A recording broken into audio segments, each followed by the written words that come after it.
What is up, Sports Spectrum fans? Jonathan Isaac here, founder of the really dope Christian footwear and apparel brand called Unite Us. This week, we're partnering with Sports Spectrum. All you have to do is use code SS10 at weareunitus.com and check out for a discount. Thanks so much. It's always great when you can have a Hall of Famer here at Super Bowl 59 on Radio Row. We got Rod Woodson, NFL legend. Hi, Rod. How are you? I'm doing good. I got to wake up this morning. You did. It beats the alternative. It does. It Yes, does. it does. I'm happy that we're both here awake and having this conversation. Yeah, that's Rod is going to be joining us on behalf of the NFL Alumni Health. We're going to talk about that, teaming up with the Drug Enforcement Administration, doing great work there. But we got to start with faith because this is a faith and sports show. I asked you earlier, are you a believer? You said, I believe in Santa Claus. I'm a disciple of Christ. And I was like, okay, that opens up the door to a conversation that'll be a little bit less awkward for maybe some other people. Right. Tell me about your walk with the Lord and the importance of Jesus. It started, when I was 7. We were going to church. Mom and Dad. My mom was raised Catholic. My dad was a Southern Baptist. Okay. It was a heck of a mix, That's right? I was just That going is to a say. heck of a mix. I'm telling you right now, That's right? two different experiences right there. But went to Catholic, went to St. Mary's, went to the catechism classes when I was in high school. Leave Fort Wayne, go to Purdue, leave Purdue, go to Pittsburgh. Yeah. Get married, and my wife and I are going to church to the church we were at in Pittsburgh. After the second year, we walked out of the church, and I was like, this Catholic stuff, I don't know. Just wasn't working for Well, you. as the word doesn't say only the Father, only the priest can read the scripture. No, Jesus says, come to me. To me. Yeah. Follow me. Yes. And so we became non-denominational and went to our new church, and now we belong to the Remnant out in Vegas, which is Randall Cunningham's church. Of course. Yeah. And, and it's more so of being around certain people in your lifetime that believe in you and that are there for you consistently, giving you the love, which Eugene Parker, which was my agent who passed away years ago, but a person who went to Purdue before I did, would always call me and go, how's your relationship with Christ? And I'm like, it's pretty good. I had about a 7-minute conversation. I hung up. And then, that's right. But then in 96, when I got to Baltimore had a very strong faith-based players there. And I gave myself completely over to Christ in the basement of Peter Bowere's townhouse. Wow. And been awesome ever since. So, my walk with Christ has grown, and it's refreshing to see all these young kids who are coming into the league. I wanted to ask you about that. Yeah. Reciting scripture on the podium, and I'm glad they're not afraid for the backlash. Right? Why do you think there is? I mean, I think maybe I'll just preface it this way: was there a fear when you played of maybe some backlash if you talk about Jesus? I don't know if there was a fear, but a lot of people didn't do it. It was kind of behind closed doors, right? And then now it's open market, right? Everybody, you hear coaches are reciting scripture, players are reciting scripture, and I'm like, thank you, man. This is so nice to hear. Yeah. And I think it's humbling too, though, because you're making millions. These guys are making so much money. Cajillions, it feels like in some cases. Yeah. But they're hopefully in their private life, they're still humble. I mean, I don't know how they're really living. I know what they're saying. Of course. Only Christ can determine that. Right.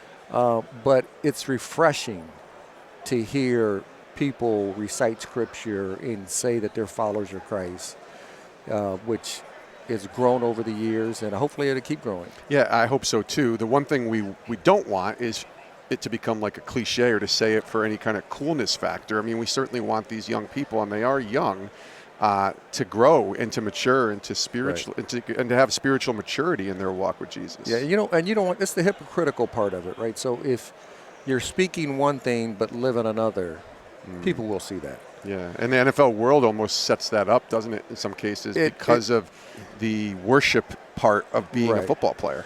And that's why, I mean, I don't get on talking to reporters or talking about sports, I don't say a lot about my faith. Sure.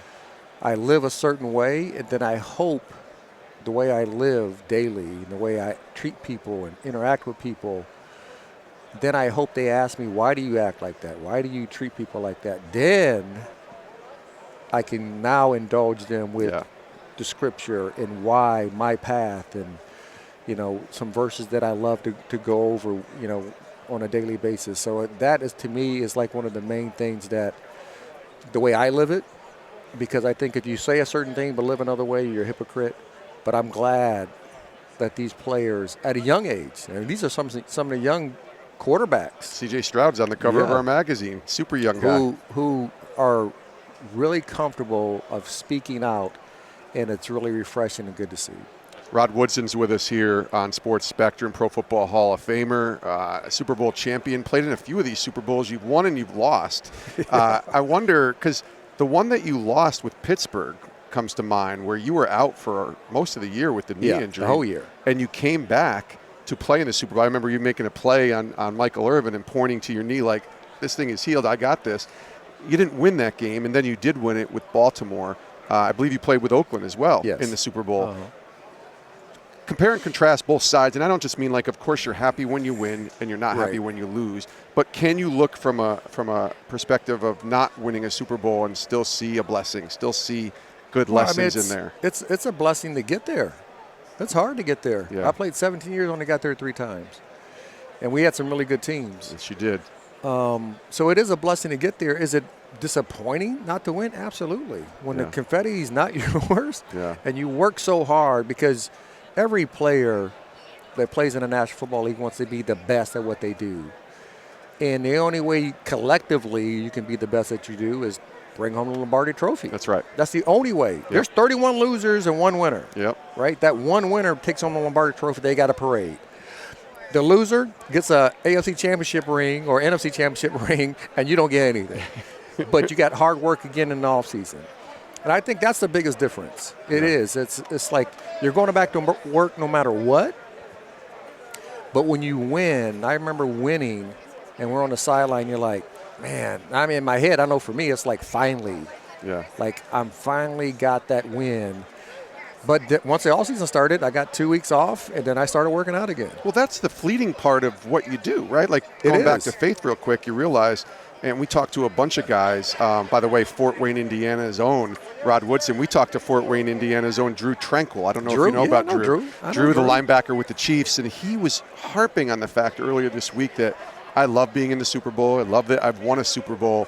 Love that I get to play in it. But all of this is fleeting. And if you put your eggs and all of your eggs into this basket, it's going to end at some point. It ended for you. Absolutely. Then what else is there? Yeah. Well, it's trying to find the competition that you have, right, in you as a competitor, and how do you transition that? The great thing today, comparable to back when I came in, more guys are transitioning in different avenues. So there's workshops, there's seminars that you can have, where when I came in, there was none. Was none of that, So you had to find a way, like that competitive nature, that competitive juice, where was I going to go with where was I going to take that? Sure. And for me, it became talking about ball, right? Working for the NFL Network. That's right, for many years. I mean, I call games now for the Ravens. Then I coached. So you have that fire still in you, and then what can I do to stay in it? And for me, I've still been very blessed to be around ball in some capacity. Yeah. Since 1987. And so I've been very blessed to have that opportunity to either play football, talk about football, or coach football in some capacity since then. I love that. Rod Woodson's here with us on Sports Spectrum. Let's talk about what you're here for with the NFL Alumni Health teaming up with the Drug Enforcement Administration. Tell us about this. Yeah, the One Pill Can Kill campaign. You think about come Sunday, it's going to be 85,000 people in the Dome. A lot of people. Well, every year you lose about 95,000 Americans from the age 18 to 45 from poisoning or drug overdose. And fentanyl is one of the main causes. Sure. And we live in a social media world, right? Everybody has their phone. And you think just because it's on your phone, it's real. Yeah. It's not. So you can't get a prescription drug on social media. No, I hope not. But unfortunately, some of these kids are, aren't they? They think they are. Yeah. And it could be laced with 1 gram or 1 grain, 2 grains, 3 grains, 3 to 4 grains, you're dead. And it can be one time. Man. And that's the scariest thing. I think the one pill can kill, yes, but the one conversation can save a life. That's the biggest. That's the message. That's the message. Yeah. Because when I grew up in a time frame where it took a village to raise a kid. And all my good friends, we all have one thing in common. If you go sideways, I'm going to tell you. Like, dude, you tripping. Yes. Like, why are you doing that? Right. So you're being honest with them. And that's what we should be as real good friends. A friend doesn't go along with everything just because. No. Just because. And I think the biggest thing is not just friends, but it's also personal for me because my oldest son had an addiction issue when he was younger. Sure. And I found out from his friends who told us. Right. Then now he's combating that the rest of his life. But I really believe it really comes down to everybody working together, everybody being on the same page, and just being honest. Yeah. I mean, nobody wants to see anyone pass away from something so tragic that you could be sitting in your house with your kid. Your kid can order a vitamin pill, and it can have fentanyl in it. And that one pill can kill. And that one pill can kill them. Man. Where's a website? Is there a website or anything people can learn more about this? DEA.gov. DEA.gov. Okay. Rod Woodson's here with us. Yeah, my dad had an addiction problem for many years of alcohol, and it's just hard. Addiction's really hard. I love that you want to make sure that we're having this conversation. It's important. And Rod Woodson, appreciate you, man. Thanks for joining us on Sports Spectrum. Thank you. Yes.